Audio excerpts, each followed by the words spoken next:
ಸ್ನೇಹಿತರೆ, ಬಾಲಿವುಡ್ನಿಂದ 2 ಹೊಸ ಸುದ್ದಿ ಬಂದಿದೆ. ಅದು ನಮ್ಮ ಸ್ಯಾಂಡಲ್ವುಡ್ಗೆ ಸಂಬಂಧಪಟ್ಟಿದ್ದು. ಒಂದು, ಕನ್ನಡದ ನಟರೊಬ್ರು ಈಗ ಮೊದಲ ಬಾರಿಗೆ ಬಾಲಿವುಡ್ನಲ್ಲಿ ನಟಿಸ್ತಾ ಇದ್ದಾರೆ. ಹಾಗೆ ಇನ್ನೊಂದು, ನಮ್ಮ ಕನ್ನಡದ ಬಿಗ್ ಬಜೆಟ್ ಸಿನಿಮಾಗಳನ್ನ ಮಾಡಿದಂತ ನಿರ್ಮಾಪಕರೊಬ್ರು ಬಾಲಿವುಡ್ನಲ್ಲಿ ಬಿಗ್ ಬಜೆಟ್ ಸಿನಿಮಾನ ನಿರ್ಮಾಣ ಮಾಡ್ತಿದ್ದಾರೆ.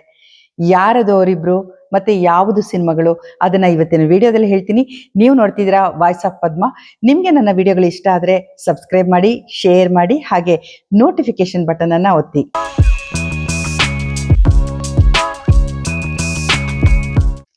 ನಮಸ್ಕಾರ, ನಾನು ಪದ್ಮ, ಶಿವಮೊಗ್ಗ. ಸ್ನೇಹಿತರೆ, ಬಾಲಿವುಡ್ನಲ್ಲಿ ಸ್ಯಾಂಡಲ್ವುಡ್ನವ್ರು ಈಗಾಗಲೇ ಸುದ್ದಿ ಮಾಡಿದ್ದಾರೆ. ಕಾಂತಾರ ಸಿನಿಮಾ ರಿಲೀಸ್ ಆದಾಗ ಬಾಲಿವುಡ್ ಇಡೀ ಚಿತ್ರರಂಗ ಕಾಂತಾರ ಸಿನಿಮಾವನ್ನ ಅಪಾರವಾಗಿ ಮೆಚ್ಕೊಂಡಿತ್ತು, ಸ್ಟನ್ ಆಗ್ಬಿಟ್ಟಿದ್ರು. ಹಾಗೇನೆ ಬೇರೆ ಬೇರೆ ಭಾಷೆನಲ್ಲಿ ಕೂಡ ಕನ್ನಡದ ನಟರು ಸುದ್ದಿ ಮಾಡಿದ್ದಿದೆ. ಈಗ ಬಾಲಿವುಡ್ಗೆ ಮೊಟ್ಟ ಮೊದಲನೇ ಬಾರಿಗೆ ಕನ್ನಡದ ನಟರೊಬ್ರು ಎಂಟ್ರಿ ಕೊಟ್ಟಿದ್ದಾರೆ. ಅವರೇ ರಾಜ್ಬಿ ಶೆಟ್ಟಿ. ರಾಜ್ಬಿ ಶೆಟ್ಟಿ ಒಂದು ಮೊಟ್ಟೆಯ ಕತೆ ಸಿನಿಮಾದ ಮೂಲಕ 2017ರಲ್ಲಿ ಚಿತ್ರರಂಗಕ್ಕೆ ಬಂದಂತವರು. ಇದೊಂದು ರೀತಿಯಲ್ಲಿ ವಿಭಿನ್ನವಾದಂತಹ ಕತೆ ನಿರೂಪಣೆ ಇದ್ದಂತ ಚಿತ್ರ. ಅವರೇ ಮುಖ್ಯ ಪಾತ್ರದಲ್ಲಿ ನಟಿಸಿದ್ರು. ಅದಾದ ನಂತರ ಸಾಲು ಸಾಲು ಚಿತ್ರಗಳಲ್ಲಿ ಅವ್ರು ನಟಿಸ್ತಾ ಬಂದ್ರು.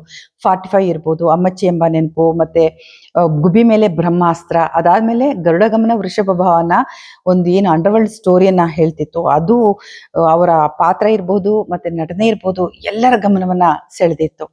ಈಗ ಅವರು ಫುಲ್ ಬ್ಯುಸಿ ಆಗಿದ್ದಾರೆ. ಇದ್ರ ಜೊತೆಗೆ ಈಗ ಬಂದಿರೋ ಹೊಸ ಸುದ್ದಿ ಏನಂತಂದ್ರೆ, ಬಾಲಿವುಡ್ನಲ್ಲಿ ಬಾಬಿ ಡಿಯೋಲ್ ನಟಿಸಿರುವಂತ ಮುಖ್ಯ ಪಾತ್ರದಲ್ಲಿ ನಟಿಸಿರುವಂತ ಚಿತ್ರದಲ್ಲಿ ಇವರು ಒಂದು ಪ್ರಮುಖ ಪಾತ್ರದಲ್ಲಿ ಕಾಣಿಸ್ಕೊಂಡಿದ್ದಾರೆ. ಅದರ ಹಾಡು ಈಗ ರಿಲೀಸ್ ಆಗಿದ್ದು, ಅದರಲ್ಲಿ ರಾಜ್ಬಿ ಶೆಟ್ಟಿ ಎಲ್ಲರ ಗಮನವನ್ನ ಸೆಳೆದಿದ್ದಾರೆ. ಏನಂದ್ರೆ ಬಂದರ್ ಅನ್ನುವಂತ ಚಿತ್ರದ ಹೆಸರು.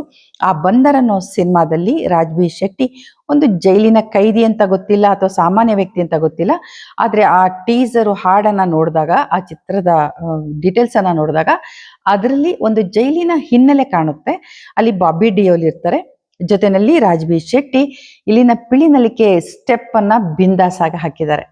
ಅಂದ್ರೆ ಗರುಡಗಮನ ವೃಷಭ ವಾಹನದಲ್ಲಿ ಅವರ ಡ್ಯಾನ್ಸ್ ಅನ್ನ ನೀವು ನೋಡಿರ್ಬೋದು, ಹೇಗೆ ಮಾಡ್ತಾರವರು ಅಂತ. ಇಲ್ಲಿ ಕೂಡ ಆ ತರದೊಂದು ಅವಕಾಶ ಅವ್ರಿಗೆ ಸಿಕ್ಕಿದೆ. ಯಾಕೆಂದ್ರೆ ಅನುರಾಗ್ ಕಶ್ಯಪ್ ಅವರು ಗರುಡಗಮನ ವೃಷಭ ವಾಹನ ಚಿತ್ರವನ್ನ ನೋಡಿದಾಗ ಅದರಲ್ಲಿ ರಾಜ್ಬಿ ಶೆಟ್ಟಿಯ ನಟನೆಯನ್ನ ನೋಡಿ ತುಂಬಾ ಮೆಚ್ಚುಗೆಯನ್ನು ವ್ಯಕ್ತಪಡಿಸಿದ್ರಂತೆ. ಅದಾದ ನಂತರ ಅವರೀಗ ತಮ್ಮ ಚಿತ್ರದಲ್ಲಿ ಬಂದರ್ ಅನ್ನುವಂಥ ಸಿನಿಮಾದಲ್ಲಿ ಇವರಿಗೆ ಪ್ರಮುಖ ಪಾತ್ರವೊಂದನ್ನ ನೀಡಿದ್ದಾರೆ. ಮತ್ತೆ ಈ ಚಿತ್ರದಲ್ಲಿ ಬಾಬಿ ಡಿಯೋಲ್ ಒಂದು ಏನಂದ್ರೆ ಆನ್ಲೈನ್ ಫ್ರೆಂಡ್ಶಿಪ್ ಇಂದ ಆಗಿರುವಂತ ಒಂದು ಅನಾಹುತವನ್ನ ಈ ಕತೆ ಇದೆ ಈ ಸಿನಿಮಾದಲ್ಲಿ. ಅದರಲ್ಲಿ ಬಾಬಿ ಡಿಯೋಲ್ ಒಬ್ಬ ಹುಡುಗಿ ಜೊತೆ ಸ್ನೇಹ ಬೆಳೆಸ್ತಾರೆ. ಕೊನೆಗೆ ಅವಳೇ ಇವ್ರ ಮೇಲೆ ಅತ್ಯಾಚಾರದ ಆರೋಪ ಮಾಡ್ತಾಳೆ. ಆಗ ಇವ್ರನ್ನ ಜೈಲಿಗೆ ಹಾಕ್ತಾರೆ. ಅದಾದ ನಂತರ ಏನಾಗುತ್ತೆ ಅನ್ನೋದು, ಅಂದ್ರೆ ಇದೊಂಥರ ಕ್ರೈಮ್ ಥ್ರಿಲ್ಲರ್ ಸಿನಿಮಾ ಆಗಿದೆ. ಈಗ ರಾಜ್ಬಿ ಶೆಟ್ಟಿ ಬಾಲಿವುಡ್ ನಲ್ಲಿ ಎಷ್ಟು ಮಟ್ಟಿಗೆ ಹೆಸರು ಮಾಡ್ತಾರೆ, ಮುಂದೆ ಅವ್ರಿಗೆ ಅವಕಾಶಗಳು ಹೇಗ್ ಬರುತ್ತೆ ಅನ್ನೋದನ್ನ ನಾವು ಕಾದ್ ನೋಡ್ಬೇಕು. ಸ್ನೇಹಿತರೆ, ಈಗ ಇನ್ನೊಂದು ಸುದ್ದಿ ಇದೆ. ಬಾಲಿವುಡ್ ನಲ್ಲಿ ಕನ್ನಡದ ಕೋಟಿ ನಿರ್ಮಾಪಕ, ಅದು ವಿಜಯ್ ಕಿರಗಂದೂರ್ ಅವರು ಹೊಸ ಚಿತ್ರವನ್ನ ನಿರ್ಮಾಣ ಮಾಡ್ತಾ ಇದ್ದಾರೆ.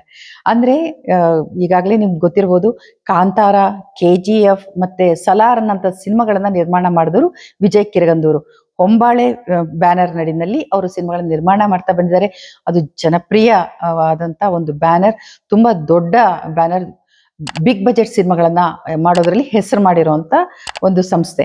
ಈಗ ಅವರು ಹಿಂದಿನಲ್ಲಿ ಒಂದು ವಿಭಿನ್ನವಾದಂತ, ಅಂದ್ರೆ ಭಾರತೀಯ ಚಿತ್ರರಂಗದಲ್ಲೇ ಇದುವರೆಗೆ ಬಂದಿಲ್ಲ ಅಂತ ಹೇಳಲಾಗ್ತಿದೆ, ಅಂಥದ್ದೊಂದು ಸಿನಿಮಾನ ಮಾಡ್ತಿದ್ದಾರೆ. ಅಂದ್ರೆ ಒಂದು ಹಿಪ್ ಹಾಪ್ ಮ್ಯೂಸಿಕ್ ಏನಿದೆಯಲ್ಲ ಅದನ್ನ ಇಟ್ಕೊಂಡು ಒಂದು ರೈವಲ್ರಿ ಸ್ಟೋರಿನ ಹೇಳ್ತಿದ್ದಾರೆ. ಅಂದ್ರೆ ಸೇಡಿನ ಒಂದು ಕಥೆಯನ್ನ ಅವ್ರು ಹೇಳ್ತಾ ಇದಾರಂತೆ. ಇದೀಗಾಗಲೇ ಚಿತ್ರೀಕರಣ ಶುರುವಾಗಿದೆ. ಈ ಚಿತ್ರದ ಸಣ್ಣ ಟೀಸರ್ ಕೂಡ, ಅಂದ್ರೆ ಟೈಟಲ್ ಟೀಸರ್ನ ಅವರು ರಿಲೀಸ್ ಮಾಡಿದ್ದಾರೆ. YKN ಅಂತ, ಅದಕ್ಕೆ ಪೆಹ್ಲಾ ವಾರ್ ಅಂತೇಳಿ ಟೈಟಲ್ ಕೊಟ್ಟಿದ್ದಾರೆ. ಇದು ಕತೆ ಮತ್ತೆ ಚಿತ್ರೀಕರಣ ಎಲ್ಲವೂ ಕೂಡ ಮುಂಬೈನಲ್ಲಿ ನಡೀತಾ ಇದೆ. ಮುಂಬೈನಲ್ಲಿ ನಡೆಯುವಂತ ಕತೆ ಇದು. ಸೊ ಹಿಂದಿನಲ್ಲಿ ಇವಾಗ ವಿಜಯ್ ಕಿರಗಂದೂರ್ ಅವರು ಏನ್ ಪ್ರಯೋಗ ಮಾಡ್ತಾ ಇದಾರೆ, ಒಂದು ಪ್ರಯತ್ನವನ್ನ ಮಾಡ್ತಾ ಇದ್ದಾರೆ. ಅಲ್ಲಿ ಹೇಗೆ ಯಶಸ್ಸು ಇವ್ರ ಕೈ ಹಿಡಿಯುತ್ತೆ ಅನ್ನೋದನ್ನ ನಾವು ಕಾದ್ ನೋಡ್ಬೇಕು.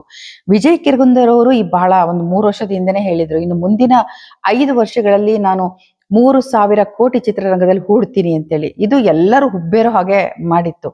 ಆದ್ರೆ ಅದರಂತೆನೆ ಅವ್ರು ಏನ್ ಮಾಡಿದ್ರು ಅಂತಂದ್ರೆ, ಇದಕ್ಕೆ ಮೊದಲು ಒಂದು ಅನಿಮೇಟೆಡ್ ಸಿನಿಮಾನ ಕೂಡ ತೆರೆಗೆ ತಂದ್ರು. ಅದು ಮಹಾವತಾರ ನರಸಿಂಹ. ಈ ಅನಿಮೇಟೆಡ್ ಸಿನಿಮಾದಲ್ಲಿ ನಮ್ಮ ಪೌರಾಣಿಕ ಕಥೆಗಳನ್ನ ಇಟ್ಕೊಂಡು ಅವ್ರು ಸಿನಿಮಾ ಮಾಡಿದ್ರು. ಅದು ಒಂದ್ ರೀತಿನಲ್ಲಿ ವರ್ಲ್ಡ್ ಅಲ್ಲೇನೆ ಇದು ಒಂದು ಯಶಸ್ಸನ್ನು ಅವ್ರಿಗೆ ತಂದ್ಕೊಡ್ತು ಅಂತ ಹೇಳ್ಬೋದು. ಈಗ ಅವರು ಅನಿಮೇಟೆಡ್ ಸಿನಿಮಾಗಳನ್ನು ಮಾಡೋದ್ರ ಬಗ್ಗೆ ಕೂಡ ತುಂಬಾ ಇಂಟ್ರೆಸ್ಟ್ ನ ತೋರಿಸ್ತಾ ಇದ್ದಾರೆ.